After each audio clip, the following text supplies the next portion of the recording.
Third year, parang ano na yun, parang hindi na magkasya yung sinisweldo ko. Yeah, sinisweldo ko true. kasi- Understandable naman.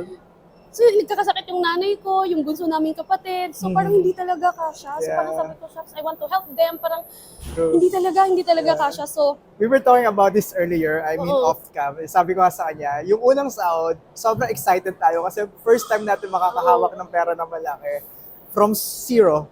Then eventually, as you go along, parang marirealize mo, ba't ganun? Parang kulang na kulang pala itong kinikita natin. ang liit pala ng sweldo ko. Ang liit pala. Oo, ganon. So, Yeah. ganon siyang type. So, parang sabi ko, shocks, parang kailangan ko na talaga.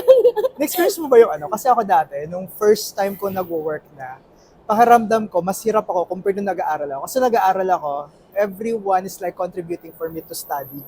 Like, ang dami kong scholarship. I mean, may subsidy ako somehow sa school noon. Konti. Tapos yung mga auntie ko, nagbibigay din ng mga pera. So pakiramdam ko, maluwag yung buhay ko nung college. Pagdating na nagtrabaho, doon na nagsingin sa akin na, shucks, breadwinner pala ako. To the point na, natitira lang sa akin is like pamasahe, pangkain. The rest, bigay ka agad sa family. Ikaw ba? Ganun din? Ganon din. Oh ma, welcome to Ganun the din, breadwinner life. Totoo. So, ayun. Tapos, To watch the full episode, just go to Spotify, Apple Podcasts, and YouTube. Just search Bienterview. Also, do follow me on all the social media platforms. Just search Bienvenido Marquez Baxal or Bien Viajero.